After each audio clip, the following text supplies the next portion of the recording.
Good afternoon and welcome to EUROMED Migration Talks. Every week we bring you a new perspective on migration narratives, about their development and their determining factors. I am your host, Marco Ricorda from the ICMPD-run EUROMED Migration project. Today I will be talking to James Dennison, professor at the Migration Policy Center, which is a part of the European University Institute, where he leads the Observatory of Public Attitudes to Migration, which is the first observatory to collect and produce comprehensive international data on public attitudes towards migration. James, how are you today? Very well, very well. Thank you for having me. How are you, Marco? I'm great. Where are you today? Currently based in Madrid. So currently in the center of the second wave, but life still seems to be going on fairly well, and at least I have the beautiful weather here. Well, that's at least one positive thing among a pretty difficult time that all over Europe and the world, many people are living, unfortunately. And we will address this also in the realm of migration in the few questions I've planned for you. So, as I mentioned in the introduction, you lead the Observatory of Public Attitudes to Migration at the EUI, and its aim is to enhance the understanding of attitudes to migration through evaluation of data from all EU countries. Now, James, tell me this. How can a more informed use of data foster a balanced narrative on migration? What are your thoughts on that? I mean, there's really three steps in terms of how we see things at the Observatory of Public Attitudes to Migration, and in general, how I would recommend approaching this topic for anyone who's interested in changing narratives or rebalancing narratives or simply just improving the quality of debate out there. So the first step, and one thing that we've done a lot in OPAM, that's what we call the observatory, is the first thing is to describe attitudes, simply to understand what are the attitudes out there. What do people think about migration? What do people think about the different types of migration? Once you describe what they are, you can compare. So you can compare how things are changing over time. You can compare countries to each other. As you say, we focus on European countries, but we actually bring together, for this comparative purpose, global data. And you can also compare individuals. So what types of individuals think different things? What types of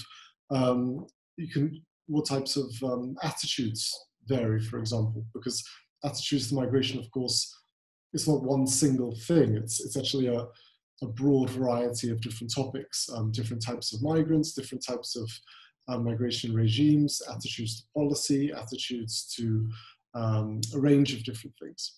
Anyway, so the first step is really to describe the situation, what's going on out there. Once you understand the empirical reality, you can move on to the second step, and that's explain variation. So why do countries vary in what they think?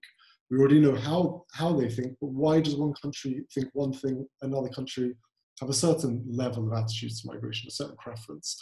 You can do the same with individuals. You can do the same with across time. Why have attitudes varied across time?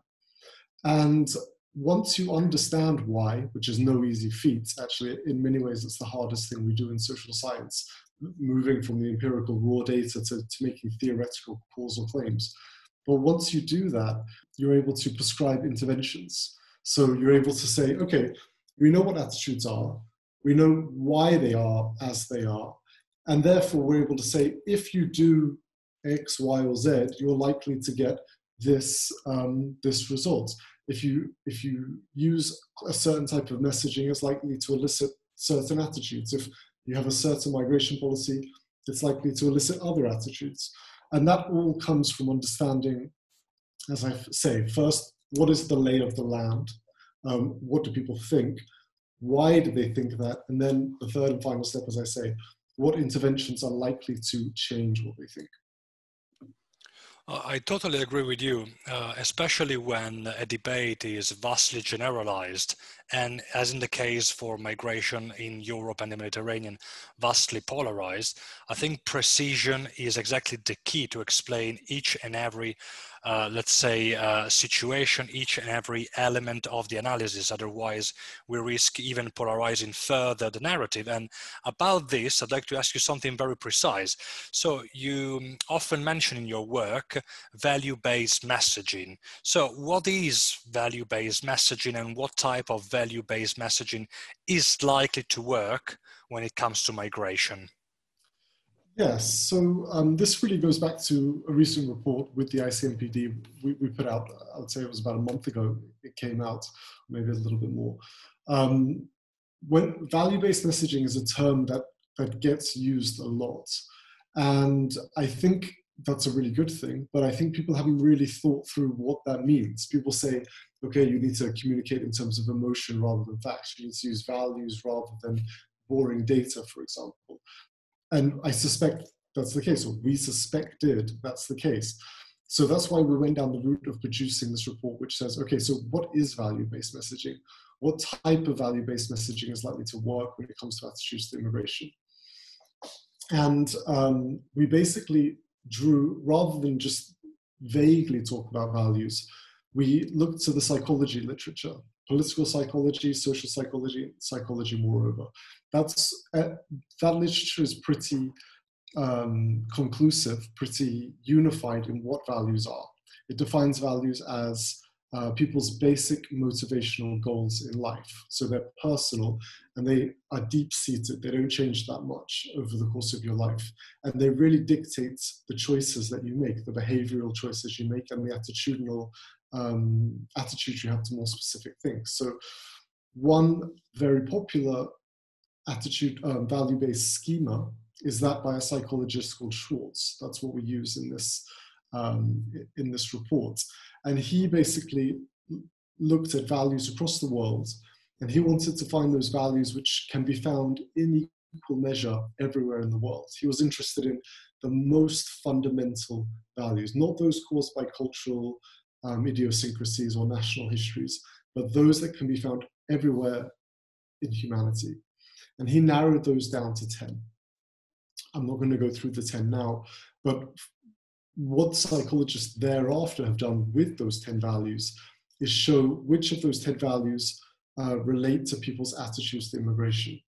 And 4 of them have been shown repeatedly to be particularly important. So universalism, on the one hand, that's one of the 10 values, generally makes people more pro-immigration. Universalism, value in universalism means that you value everyone being treated equally, and you see that as a top priority.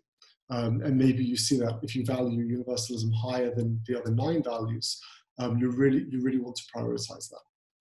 Then there are 3 values which lead to more anti-immigration sentiments, as has been shown through all kinds of studies.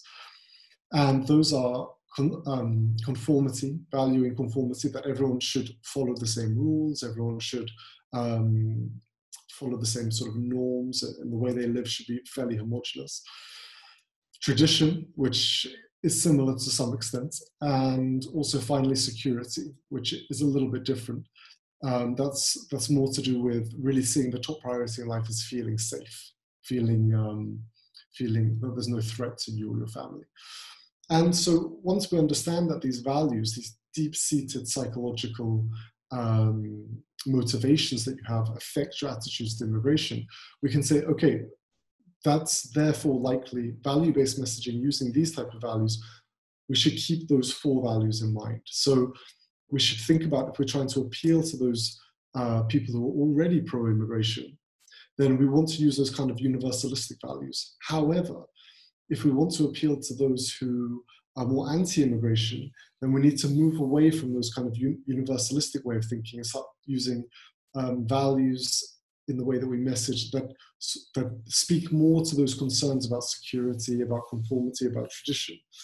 I think one thing that's important to remember from a psychological point of view is that none of those 10 values are right or wrong. It's not that universalism is better than the others or higher or anything like that. It's just that humans, for evolutionary reasons or whatever, vary in the extent to which they value these things. And that's probably a healthy thing. That means that we have a sort of healthy mix when we make decisions collectively, healthy mix in terms of perspectives.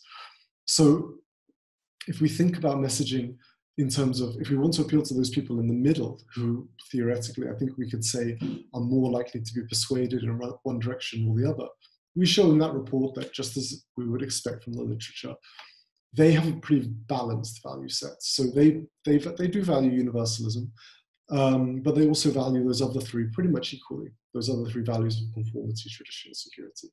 So finally, what we then did in the report was go through a collection of examples of messaging that the ICMPD generously provided, of 150 or so campaigns. And we found that most of them was pro-immigration, but there were many that were also anti-immigration, but there was a clear pattern which emerged in terms of values. First, anti-immigration messaging is usually uses values. And that makes it particularly explosive. That's why we've had this sort of polarization, because you're speaking to people's deep-seated psychological makeup, something that they're not going to change very easily. However, the pro-immigration messaging pretty rarely uses values. And when it does, it predominantly does so purely in universalistic terms. So it's really speaking to those people who are already likely to be pro-immigration. And it might actually alienate those who are in the middle, or who, of course, are already have anti-immigration attitudes. So it's really just an example of the description, explanation, intervention, 3 steps that I talked about at the start. We understand that people with different attitudes to immigration hold different values, and therefore we can design an intervention around what we already know in terms of explanation. This was just an example of that, that kind of value-based messaging. So actually all the information about your publication, it will be published in our social networks. You can just see it in the comment section in the description. What I liked about your publication is that the analysis of values that you make, starting from Schwartz's research, can be applied to a number of issues. And then basically what I find interesting also as a member of ICMPD is that it really fits the migration narrative today, and what you say can easily find a practical, I can say, example. As you said, talking about practical examples, in your study you analyzed quite a few pro-migration campaigns, as well as we can also call them anti-migration campaigns. Now, you mentioned a few things earlier, but what are your main findings? So if we go back to the actual campaigns you have at your disposal, okay? And if you had to tell me in a nutshell, what is the difference between them? You mentioned already that there seems to be a larger availability of pro-migration campaigns compared to anti-migration ones. And then there is different ways values are triggered or somehow mentioned. What are your other main findings looking at these campaigns? Also, can you tell me more about, how were these campaigns collected? Yes, so in terms of the main findings, I would say in a nutshell, pro-immigration campaigning has typically not used values. And when it has used values, it's used the wrong values. At least it's used those which are unlikely to persuade those in the middle, and certainly not going to persuade those who are already anti-immigration, because it's focused on universalism. By contrast, anti-immigration messaging has used values much more, although we have fewer examples, to be honest, in this inventory. But when it has, it's not only used values more, but it's also managed to use cleverly, I think, those values typically associated with pro-immigration sentiments, so framing themselves as those who are really in favor of tolerance, for example, which is a form of universalism. When it comes to the inventory, I wasn't responsible for collecting that. I don't think the ICMPD or anyone who was in charge of putting it together is claiming that it's in some way representative of all the messaging out there. It's really just about getting concrete examples to apply to the theory. So we could get many more, for example, examples of anti-immigration messaging from right-wing political parties or whatever it may be. But I suspect it would show more of the same.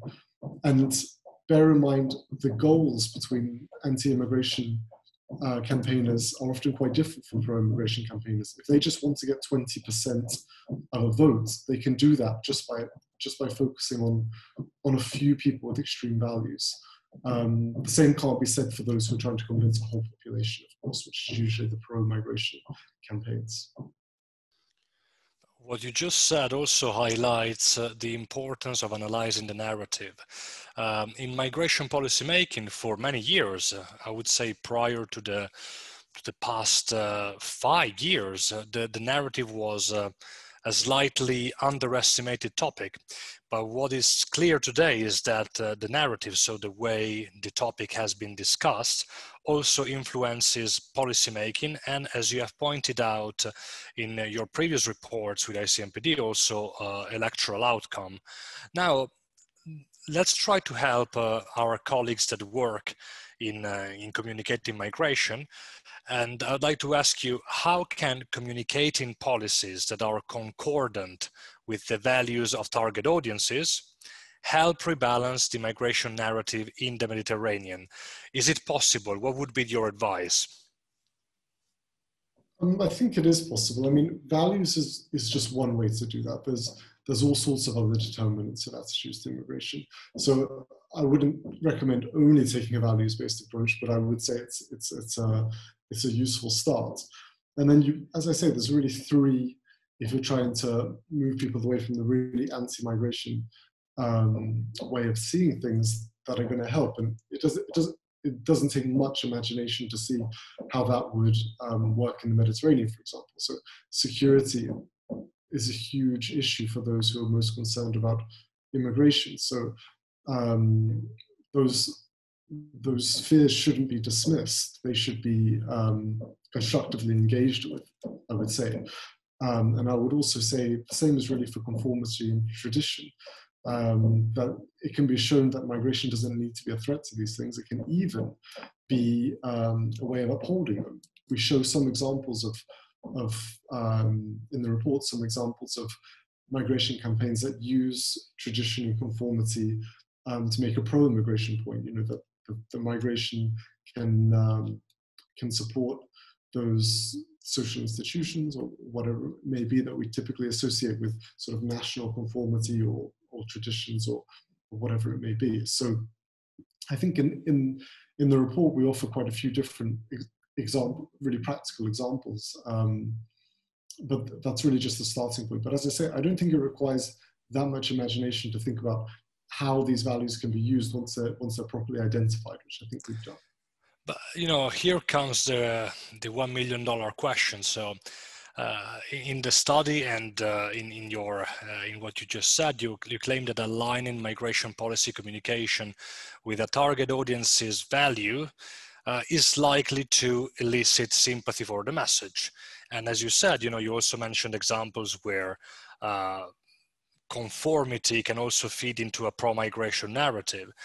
Now, do you have any suggestion for communication professionals? So not people that are making policies, but people that are communicating policy, not people that are analyzing policy making and societal changes, but they're actually communicating policies again, or these changes in order to rebalance this narrative, which today is strongly polarized.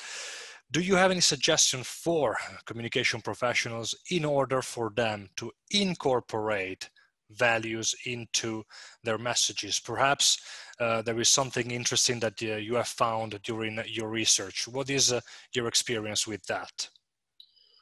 Well, perhaps the best answer I can give to that is to think in terms of examples. So I'll give two examples, one which I think is likely to be fairly ineffective, one which is likely to be more effective when you look at it through that values-based framework, theoretical framework.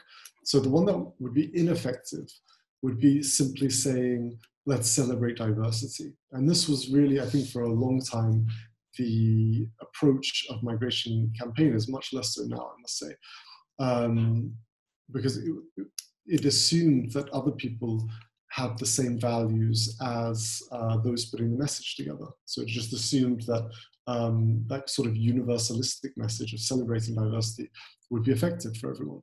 When actually, when you consider that those who are anti-immigration are all balanced in the middle, those are typically you want to be aiming at, because that's where most people actually are.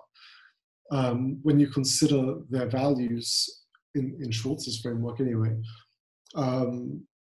they value conformity. So telling them that this is going to bring more diversity is probably quite a bad idea. Now I'll give an example, if I can explain it verbally, it's not so easy, but of a migration campaign that I thought was quite effective. So there's actually a German one. There are examples in the UK and there are examples in the report as well.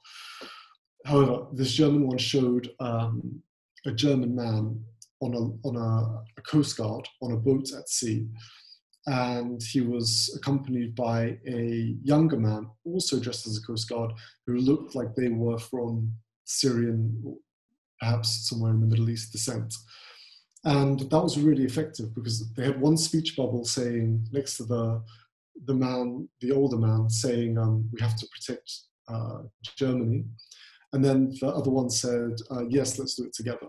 So why that was effective, I think, in terms of values was because it showed how migration can support, in this case, conformity, tradition, security. It's a coast guard, so it's dealing with issues of safety and security.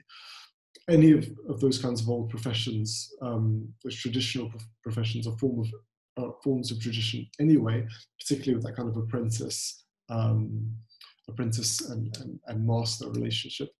And then finally, they were wearing uniforms. So what more could suggest conformity than that?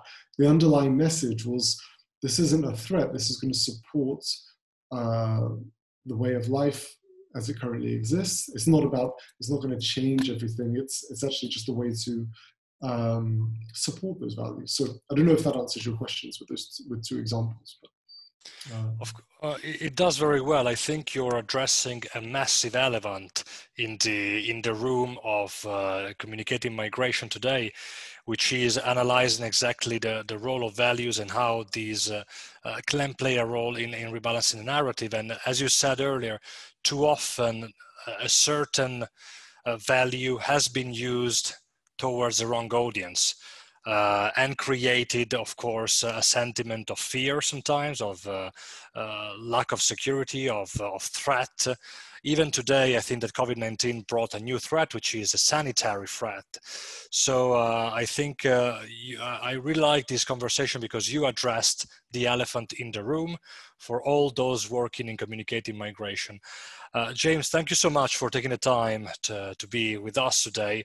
All your publications will be available in the comment section and in the description of this video. This is all for today's episode of EUROMED Migration Talks. We thank again our guest, James Dennison, joining us from Madrid, the head of the Observatory of Public Attitudes to Migration. James, thank you so much. Thank you very much for having me.